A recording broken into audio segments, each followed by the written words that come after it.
Bom, vai ser minha participação rápida aqui, porque eu comentei com os meninos que eu estou afiado nesse tema. Inclusive, sai um carrossel muito bom aí nas páginas do Rubinho amanhã sobre esse tema.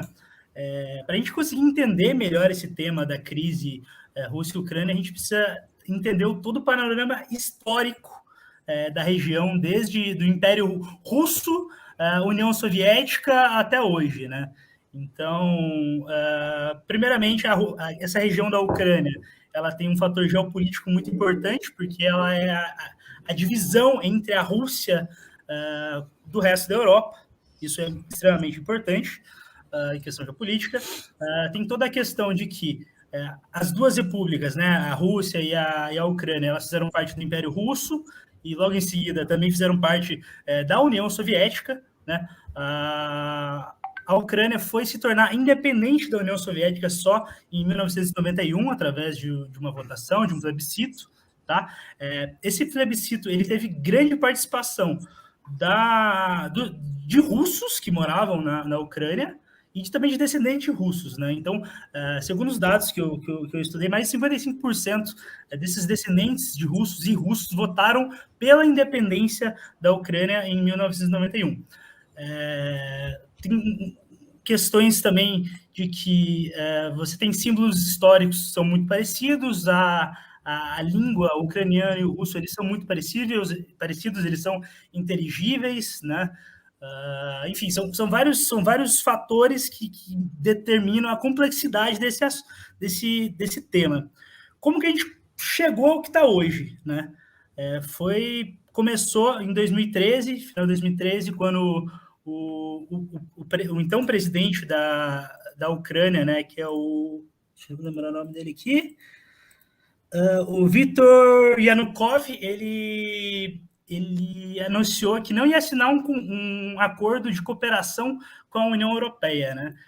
Na época, a União Europeia estava fazendo acordos de livre comércio com vários países e tal. A Ucrânia, desculpa, ela tinha interesse em participar desses acordos de livre comércio com a União Soviética, né? A população ucraniana era favorável, em grande maioria, a essa proximidade, eles eram pró-União Europeia, só que então, o presidente da Ucrânia, ele cedeu às pressões de Moscou, voltou atrás e firmou as parcerias com o Putin, né?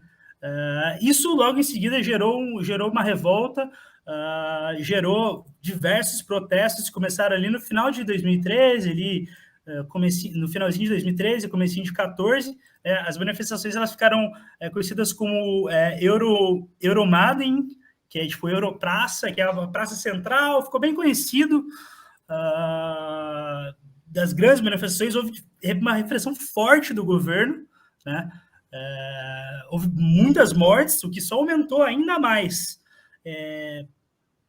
o número das pessoas que aderiram aos protestos, até que em 2014, após muitas mortes, eles finalmente conseguiram derrubar o presidente, que saiu fugido, foi para a Crimeia, depois fugiu para a Rússia, foi para Moscou. Aí houve a anexação da Crimeia pela Rússia, não sendo a Rússia, né?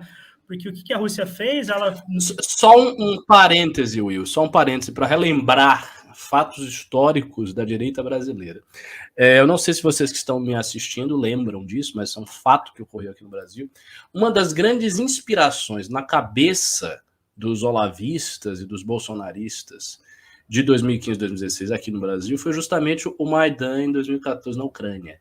Então, o Olavo falava muito. Claro, assim, são dois processos completamente diferentes, estruturalmente diferentes, mas eles confundiam as duas coisas e tinham uma inspiração muito forte. Falavam sempre, não, porque a Ucrânia, citavam aquele documentário, Winter on Fire, alguma coisa assim, e eles sempre se referiam à Ucrânia, ao Maidan, ao que aconteceu, como se fosse um modelo para o nosso trabalho de militância de 2015 e 2016. Felizmente, nós seguimos um caminho muito diferente, não o caminho da desobediência civil, da ruptura institucional, não foi necessário fazer isso, a gente seguiu um outro caminho, um caminho normal, digamos assim, de pressão sobre os núcleos do poder organizado lá em Brasília, e disso resultou o impeachment de Dilma Rousseff.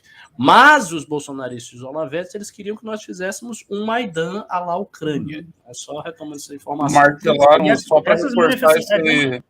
só para reforçar a informação do Ricardo, eles martelaram muito nisso e houve uma disputa, de fato, na interna do movimento antipetista na época. Essa disputa definiu os rumos do que aconteceu aqui no Brasil. Do nosso lado, nós estávamos defendendo o caminho institucional do impeachment. O Olavo nos acusou de comunistas, disse que nós tínhamos acordo com o Foro de São Paulo, que era para proteger a Dilma e garantir que ela concluísse o mandato, que não ia ter impeachment.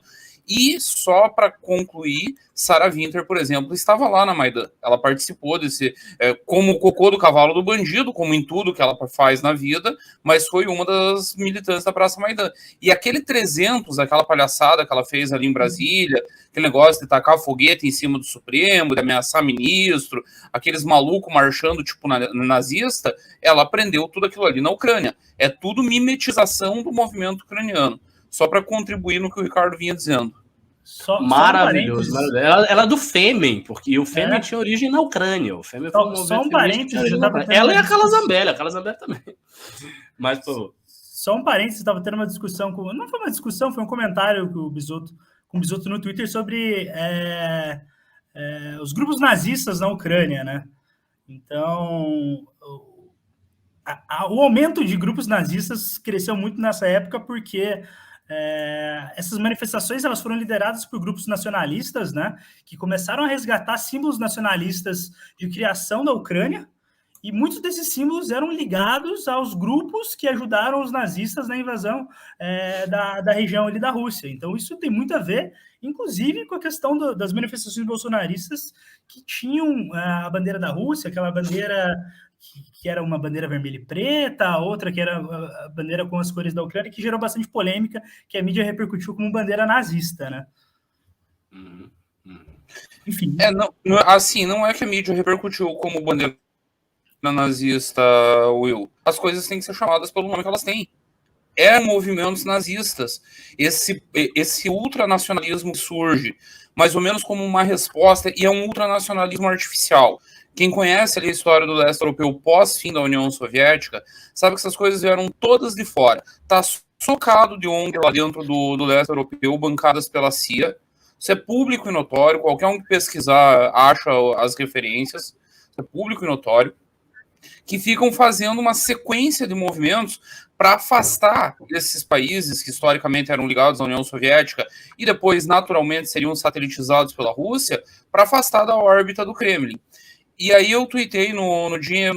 curiosamente, foi no dia que o Moro deu a primeira patada no Lula, que teve o primeiro posicionamento decente em rede social desde que ele começou essa pré-campanha, e nós levantamos a hashtag do Lula canalha.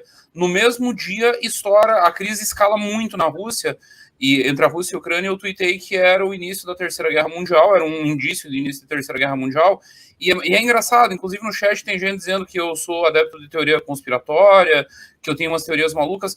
É só estudar, galera, é o repeteco de 1962, da crise dos mísseis cubanos. Eu sei que estudar é difícil, é um negócio chato. O Gordão tá fazendo isso sobre a Ucrânia faz 2 semanas e demanda trabalho, demanda dedicação, você tem que pesquisar fonte, não é simples, mas se fizer isso, vocês vão ver que é o repeteco da crise dos mísseis cubanos de 62 com um sinal trocado. O que é exatamente, aliás, o que os Estados Unidos fariam se o Putin hoje resolve botar míssil antibalístico em Cuba de novo. Os Estados Unidos também vão ameaçar a invasão e, eventualmente, vão invadir. A propósito, e ainda é uma reação tardia do governo russo do Putin, porque os Estados Unidos estão fazendo essa aproximação via OTAN há pelo menos 2 décadas. Sim, sim. Não, há uma pressão muito grande. Os Estados Unidos contaram, assim, é a época que o Fukuyama escreve a história o fim da história. Os anos 90, eles contaram com uma Rússia basicamente engolida, com um bêbado na presidência, um completo alcoólatra sem condição nenhuma, Boris Yeltsin, e em que a liderança russa estava se reagrupando ainda. E é um processo histórico que só vai ser concluído pelo Putin, quando ele assume a presidência e vai reunir aí velhas lideranças da antiga União Soviética, os neobilionários, que na prática são todos ex-agentes da KGB que conseguiram pegar patrimônio russo a preço de banana na época da abertura ali. Aí o Putin consegue reunir essa galera e reconstruir o Estado russo. Aí os Estados Unidos tiveram a década de 90 inteira de mamata, eles brincaram ali no quintal russo. Agora que a Rússia começa a se recuperar e conseguir ter algum posicionamento geopolítico. É importante também ter o que a Rússia tem na cabeça dela na história. A história da Rússia é uma história de invasões. A Suécia invadiu no tempo dos vikings. Eles têm uma sequência de invasões lá. Então, eles estão acostumados as fronteiras deles a serem violadas. A Segunda Guerra Mundial, Hitler entrou e quase tomou a Rússia inteira. A Blitzkrieg não venceu por muito pouco. Pararam em Stalingrado ao custo de 15 milhões de vidas russas. Enquanto os Estados Unidos foi...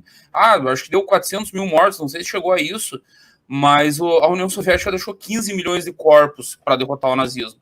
Então eles têm presente isso na cabeça deles. O Putin não vai deixar a OTAN meter míssil lá.